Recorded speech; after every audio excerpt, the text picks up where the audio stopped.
Hello and welcome. In this video, we're going to be talking about anime and our favorite anime series. Specifically, I'm going to be giving you my 5 favorite anime series, and I would love to have you join me in the conversation. So let's get ready to jump in.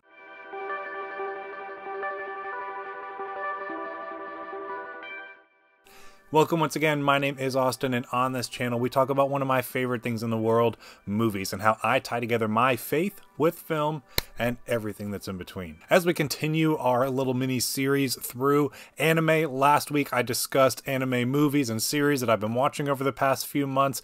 This weekend I'm planning on sharing my favorite anime films, but in today's video we're going to be talking about our favorite anime series. So I'm going to give you my list of my 5 favorites. I'd love to have you join me in the comments below with what you thought of my list, some of your favorite picks as well. Join me down there. First, I do want to give an honorable mention because depending on who you talk to, some consider this anime, some don't. You can see it over my left shoulder there. We have Avatar: The Last Airbender. This is one that I watched growing up, have seen through a few times, and it's just a fantastic series. The story's really great. Everything is paced really well. The structure of all of the different character arcs and the multitude of characters that are in this series, everything is really well orchestrated, and it makes for what is one of my favorite shows probably, and one that I personally would put on an anime list, so I wanted to at least give it an honorable mention here. Next, one that I don't yet have in my collection but would like to add at some point. I watched it about 6 months or so ago, and that is Full Metal Alchemist Brotherhood. Now this is one that one of my friends recommended checking out, and I really liked it. I liked it from the start, and as it continued to play out, I just liked it more and more,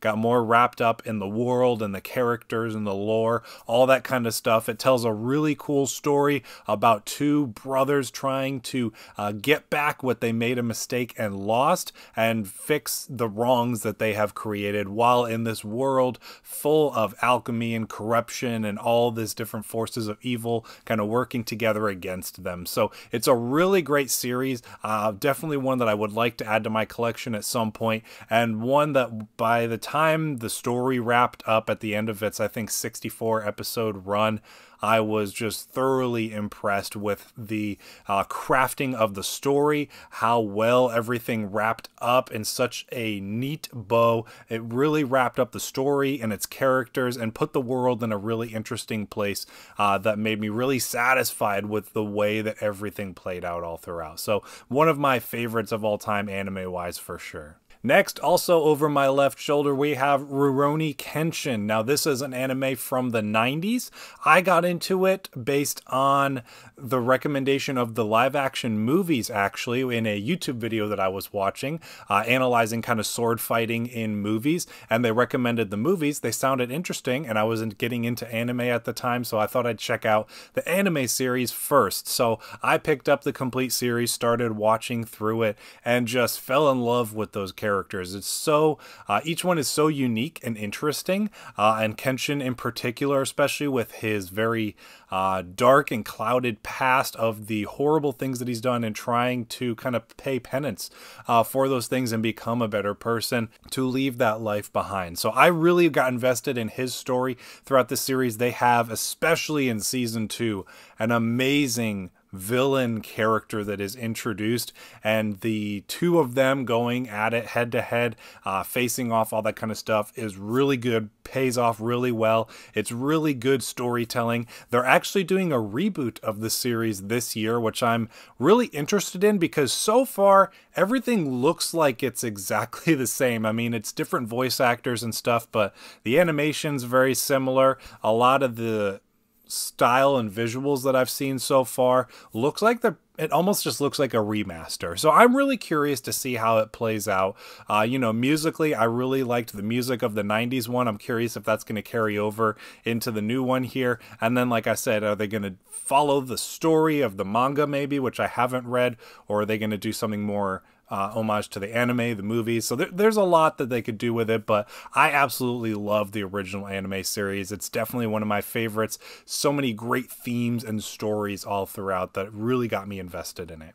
Next, one of the big ones, Dragon Ball. Now, I'm just going to say Dragon Ball in general because I've watched through Dragon Ball, haven't finished Z yet. I'm going through it currently, and I do plan on checking out Super also, but I'm just going to kind of list Dragon Ball as the franchise. So I started watching this back in December, watched through the whole original series, and as I said, now I'm watching through Z.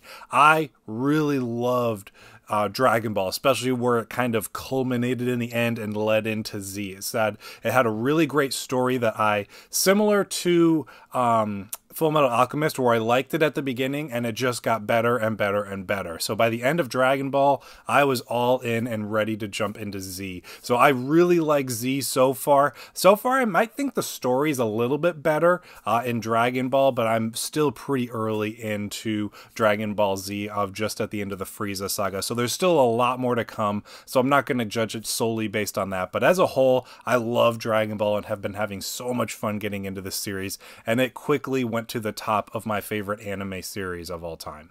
Next, one that I've been with pretty much since the beginning, Attack on Titan. Some would say it's overrated, some would say it's a masterpiece. I lean a lot more on the side of the masterpiece side because this series is fantastic. Not only does it have the exciting, adrenaline rush, really creative, visceral action that is always entertaining in an anime, but it has an incredible story to it as well. The characters are so fleshed out and interesting, their motivations, whether good or evil, it's so fascinating to explore throughout the series, and those lines continue to blur as the series progresses of what is actually good and what is actually evil, and what is justified in this crazy, horrible world that they're living in. So it's a fantastic series. Like I said, not only does it have great action, it has an incredible story, wild twists and turns all throughout. We're still just about wrapping up with the series later this year. I can't wait to see how it ends,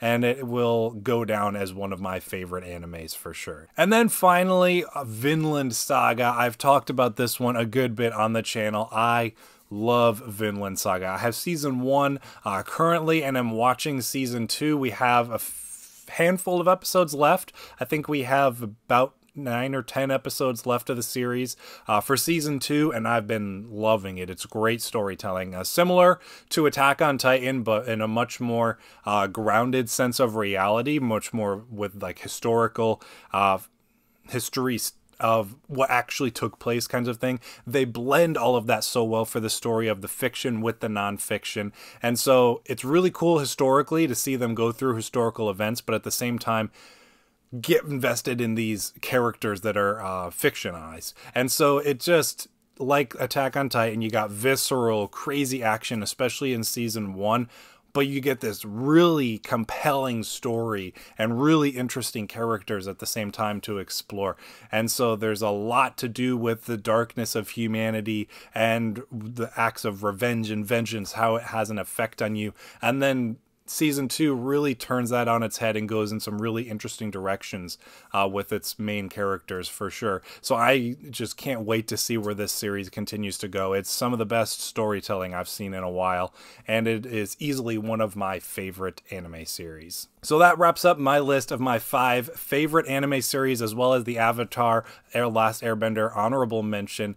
So I got 6 recommendations in there for you for my favorite animes that I think you should check out. Do not forget to join me in the comments down below with what you thought of my list, maybe some new recommendations, and what your favorite anime series are next. So thank you for sticking around to the end of this video. I will see you in the next one.